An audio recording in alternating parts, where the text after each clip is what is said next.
Imperial Holdings' first half headline earnings per share came in flat for the period at 727 cents. However, the company's core headline earnings per share was up around 30%. I caught up with the company's CEO Hubert Brody and asked him why there was an anomaly between the two numbers.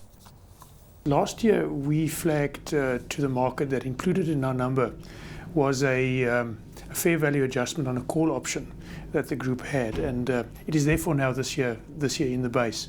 And we've decided to publish a core earnings number so that management can indicate what we believe is the most reliable indication of the performance of the group. And clearly that's underpinned by the operating profit that's up by 23% and the turnover that's 22% up.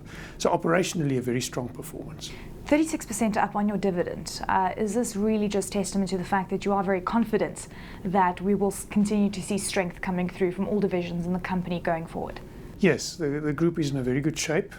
It indicates the confidence of our board in the performance of the group going forward, and also our confidence in our balance sheet and in our cash flows as we go forward. And therefore we were able to push up our dividend payout ratio to 40%, and we think that's the appropriate ratio under current conditions. Various acquisitions over the period, 77 million rand spent on various acquisitions, so quite a few increases that we've actually seen to various subsidiaries. Give us an indication of how you've actually bedded some of these acquisitions down over the period. Look, none of these acquisitions were that large. In total, the net payment for all these acquisitions together was 77 million, which in an Imperial context, it's not a large number. And these acquisitions fit into various of our divisions, and there are people in these divisions that will bed them down and will integrate them. But the large acquisition, and very important one, is the acquisition of Lenkering. And that is effective on the 2nd of January. So we are now in the process of integrating it into our business. It's going according to plan. And that's a very important deal for the business. It should be well earnings enhancing. We were able to fund the deal at a good rate. And it's also organically a very good expansion of our European business, with the disciplines we've always had, shipping and warehousing and so forth, but strongly into the chemical industry. So that acquisition, very important, and it's a landmark transaction that we've done. Well, tell us a little bit about your experience in Europe at the moment, and of course now embarking on a logistics company in Europe.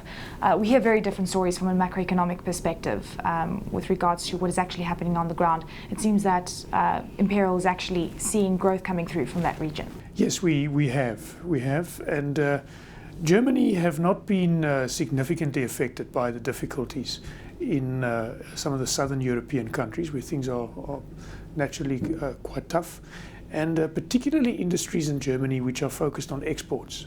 The steel industry, the automotive industry, and the chemical industry, which is a strong export industry out of Germany, have not really felt much weakness, if any.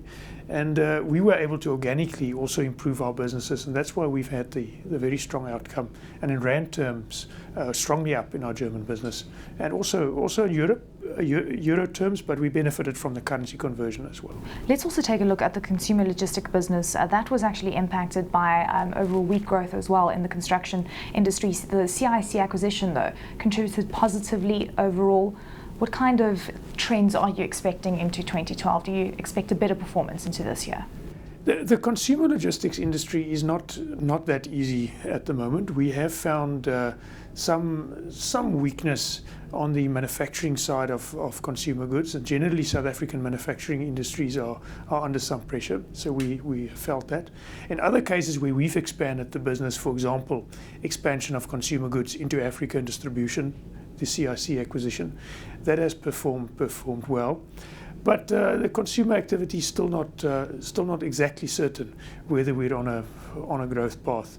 Other activities, for example, fuel and gas transport, chemical transport, bulk foods, and generally the more heavier logistics areas have done better, with the exception of the building industry, and which goes with cement and some areas of steel, and so it wasn't that easy. When do you expect this to rectify itself? Are you expecting, you said you're not really sure if it's going to be a growth path going forward into this year, and you've obviously embarked on expansion. What kind of growth path do you foresee for the specific business, or are you just going to hang tight until we actually start seeing a reversal in the cycle? Yeah, we think volumes in the logistics industry will continue to be under pressure for a while. But the initiatives that we've taken and the things which we are doing are giving us growth, and is giving us good organic upside. The expansion into Africa of logistics, opening up opportunities for us. And so the business has got good growth prospects, even though conditions are probably quite testing. You've also said that your long-term growth into Africa is going to be quite cautious. You have a very strong balance sheet, as you've been saying, a lot of cash on hand as well. What kind of acquisitions do you foresee going forward on the African continent, and why have you said that you're going to take a very cautious approach to expanding further into Africa? We're still learning about Africa. We have a couple of initiatives into Africa. And as we go along, we know it's sometimes uncharted territory, and where it is like that, we must be particularly careful.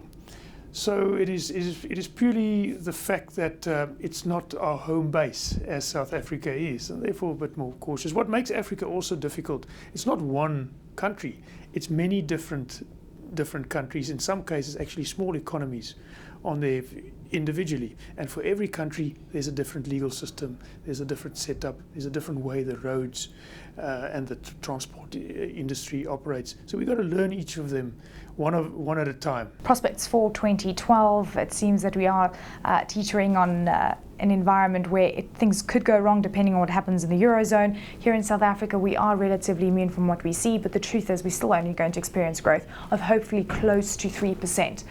Still a very difficult environment in a sense. Do you think that you can actually maintain double-digit growth above 20%?